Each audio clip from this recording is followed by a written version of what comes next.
तथास्तु is equal to प्रामाणिक दृढ़ निश्चयी, यानी कि हम गीता पढ़कर समझे हैं, यदि मैं संकल्प करूंगा और प्रामाणिकता यानी ईमानदारी से निश्चय करके उस पे काम करूंगा, प्रयत्न करने लगूंगा, तो जितनी भी शक्ति कम पड़ती है वह सारी शक्ति भगवान देंगे ही, यानी उसी पे भगवान तथास्तु कहेंगे। मैं जो सोचती हूँ, समझती हूँ और मानती हूँ, उसी पे भगवान तथास्तु कह रहे हैं। यह अर्ध जागृत मन की शक्ति को ज्यादा से ज्यादा जानने के लिए ही हमने यह ग्रुप बनाया है। हमारे ग्रुप में हमने जो प्रामाणिकता की व्याख्या बनाई है वह है कि खुद को प्यार करने की शुरुआत करना, यानी नियमित कसरत, प्राणायाम और श्रेष्ठ पठन करना। और गीता जी जो भगवान ने खुद कही है, उससे अच्छा श्रेष्ठ पठन कौन सा हो सकता है। इसलिए हम नियमित गीता पढ़ते हैं और दूसरों को भी पढ़ने के लिए कहते हैं। कल हमने दर्द नियंत्रण देखा, यानी हम अपने आप को पॉजिटिव सजेशन देंगे तो जो दर्द है वो भी दूर रहेगा। जैसे हम बोलेंगे कि मैं दर्द फ्री होना है, तो हम क्या बोलेंगे, मैं संपूर्ण स्वस्थ हूँ, मैं अच्छे से काम कर सकता हूँ, मेरा शरीर मुझे हर काम में साथ देता है।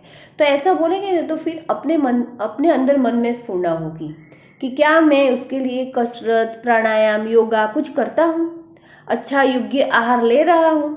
और गीता में भी भगवान ने बोला है कि योग्य आहार लेना भी एक यज्ञ है। तो ये एक सोच है कि हमारे शरीर को हमें अच्छा रखना है, हमारे शरीर को हमें वचन देना है और फिर करना है।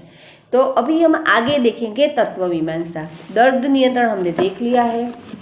परंपरा अनुसार शब्द मेटाफिजिक्स हमारे पास प्राचीन ग्रीस से आया।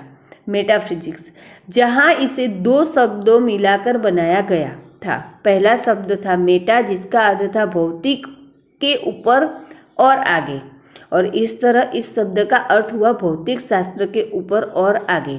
अधिकांश डिक्शनरियों में पाई जाने वाली परिभाषाओं में मेटाफिजिक्स को दर्शन शास्त्र की शाखा बताया गया है, जो जीवन के पहले कारण और प्रकृति पर चर्चा विषय है। यह आजकल अधिकांश विश्वविद्यालयों में स्पेकुलेटिव फिलोसॉफी के नाम से दर्शन शास्त्र की शाखा के रूप में पढ़ाया जाता है। आज की दुनिया में तो भी शब्द मेटाफिजिक्स रुचि के अनेक क्षेत्रों का शब्द चित्र बनाया गया है।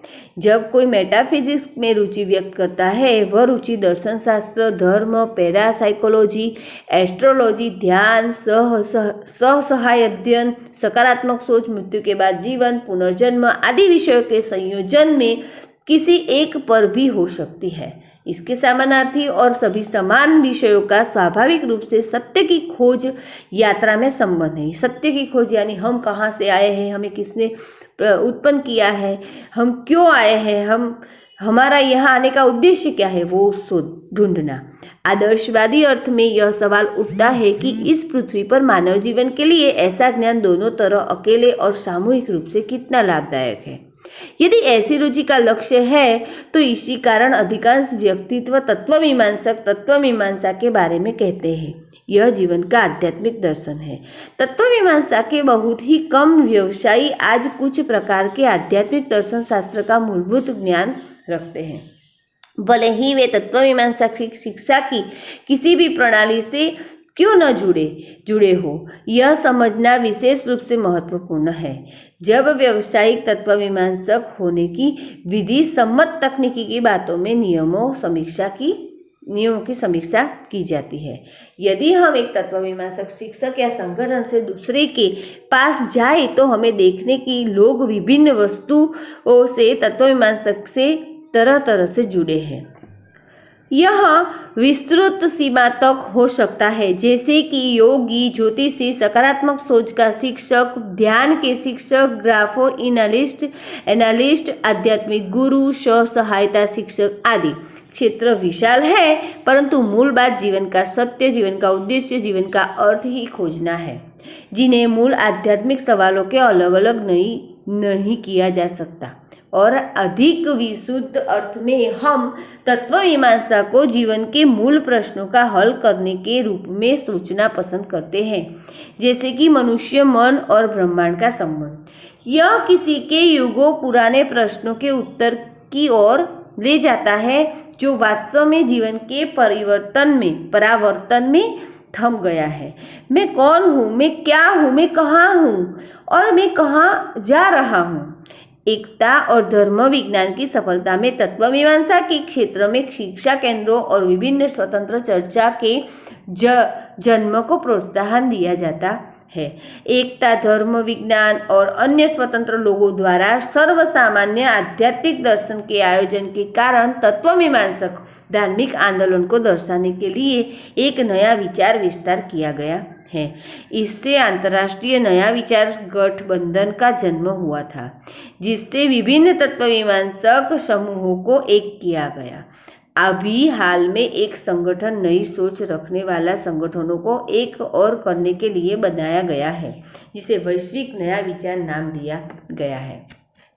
यहाँ इन्होंने अपने हिसाब से माहिती दी है, लेकिन मैं तो जिस कार्य से जुड़ी हूँ, स्वाध्याय कार्य से, पांडुरंग शास्त्री आठवले से, तो उन्होंने जो रास्ता बताया है कि सबको प्यार से और सब में भगवान देखना है और सबको प्यार से मिलना है, सबको प्यार से अच्छी बातें करना है और सबके प्रति बिना राग द्वेष रहना है, क्योंकि हर किसी का लोही बनाने वाला जो है, खून जो बोलते हैं, तो खून बनाने वाला वो ही भगवान है। तो हर किसी में भगवान स्थापित भी है, तो हर किसी में भगवान देखेंगे तो दुनिया के कोई प्रश्न रहेंगे नहीं। और पूरी गीता पढ़ते हैं तो एक शब्द में निस्वार्थ बनने के लिए बोला है।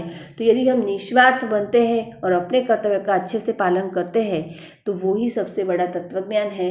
लेकिन अध्यात्म के लिए हमें अभ्यास करना चाहिए, तो वो अभ्यास हम नियमित गीता पढ़कर कर रहे हैं, अच्छी अच्छी बातें पढ़ सकते हैं और अपने हिसाब से अपना आत्मा का जो कुछ विकास करना है वो हमें करना है। बस आज यहीं पे रखेंगे और तत्वमीमांसा खत्म करेंगे।